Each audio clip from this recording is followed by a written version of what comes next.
In the early decades of the 1800s, I was a young lad newly arrived to America, dreaming of seeing the vast flights of waterfowl that I had heard existed. I have been told this is a country of 221 million acres of marshlands and an uncontainable number of ducks with no regulations on hunting. There was a lot of money to be made selling ducks to restaurants in big cities such as St. Louis, Chicago, and along the East Coast. I had a lot of options and places to go. I could hunt at night with big punt guns shooting at large flocks while they slept over the water. I could also use live decoys and place grains where I hunted to attract ducks and geese.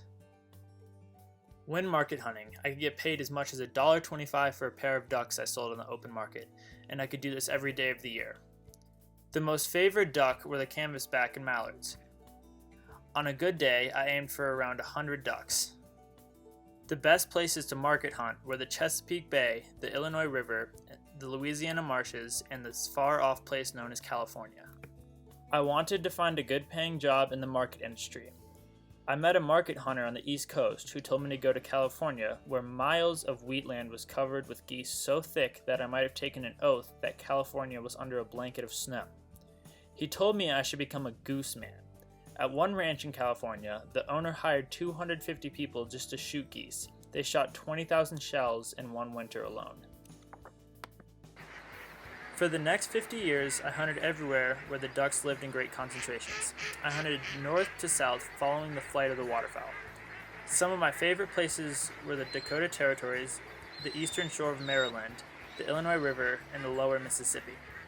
But above all, when the Transcontinental Railroad was completed in 1869, I founded the biggest concentrations to be in the vast marshes of the Great Salt Lake and the sea of wetlands that was the Central Valley of California.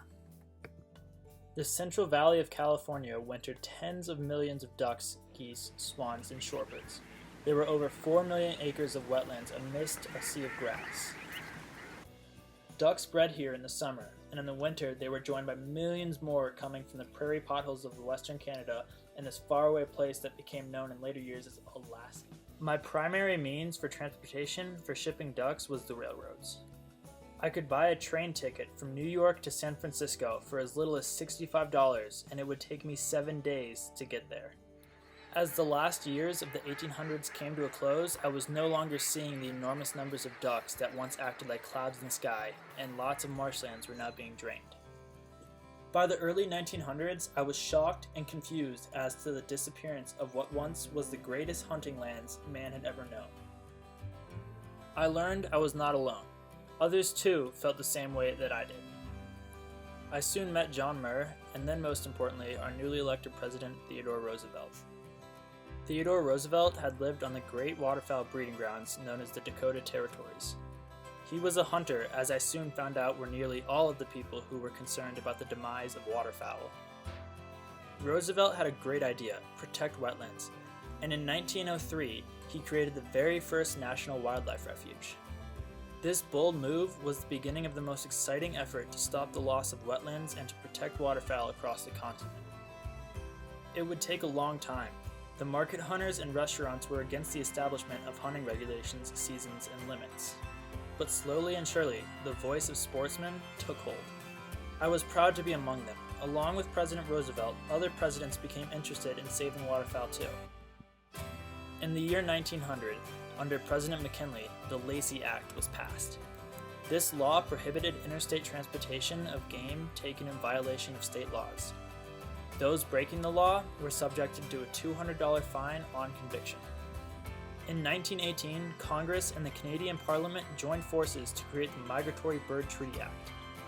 This act closed the migratory bird season in the US and in Canada, subject to it being reopened by the US and Canadian governments, with seasons and daily bag limits having been established. More hunters joined this growing effort through the 1920s as they became increasingly alarmed at the loss of habitat in bird populations. Now men like Ding Darling, Aldo Leopold, Max McGraw, and others fought for government to fund the conservation of wetlands and waterfowl. In 1935, the Federal Duck Stamp Act was created, with Ding Darling drawing the first ever duck stamp costing $1. The Federal Duck Stamp Act was passed by Congress to acquire waterfowl habitat. Everybody hunting ducks over the age of 16 was required to buy a duck stamp. Today, the duck stamp costs $25. The duck stamp program has raised $800 million and secured 6.5 million acres of waterfowl habitat. Soon after this big government initiative, the private sector began to become involved. In 1937, the first organization was More Game Birds in America, which soon changed its name to Ducks Unlimited Incorporated. Then, in 1938, the Delta Waterfowl Foundation was founded by James Ford Bell. These efforts, led by sportsmen, were soon interrupted by the outbreak of World War II. But once the war ended, their efforts really began to take hold. I watched as the U.S. Fish and Wildlife Service, along with the scientists of the Delta Waterfowl Foundation, led by Albert Hochbaum, spent years learning where waterfowl breed and the migratory routes they followed took place. Now, for the first time, we had scientific information upon which to make management decisions. This would help lead in deciding where the money should be spent for the most good. All this time that I, along with my newfound friends, were spreading the word about what could be done about saving wetlands and waterfowl, our country was destroying habitat at an alarming rate. We were losing ground badly, and more needed to be done. I had now seen over 100 years of changes in America, and while our agricultural crops were now feeding the world, we had lost so much of our wildlife in doing so. Iowa, our most productive corn-growing state, had drained over 95% of its wetlands. The Dakotas had seen over 50% disappear. And then there was California, with the loss of over 95% of its wetlands to agricultural and urban development. When I first laid eyes on the Butte Sink of California, there were over 4 million acres of wetlands in the Central Valley that stretched north to south nearly the length of the state. Now there are only 200,000 acres left. Another U.S. President, Richard M. Nixon, took decisive action, not because he loved to duck hunt, but because society was alarmed at having dirty air and water. He created the Environmental Protection Agency in 1970. The EPA created one agency responsible for monitoring and setting standards to ensure environmental protection and gave this agency the power to enforce laws and set fines. He also created the Clean Water Act in 1972. It established a process for regulating pollutants discharged into the United States without a permit being obtained to do so.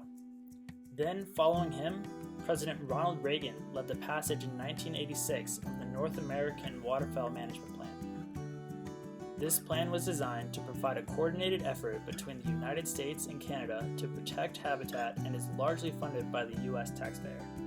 This was followed by President George H.W. Bush and his no net loss of wetlands policy in 1989. This policy aimed for every acre of wetlands that is lost to be replaced by new wetlands being made.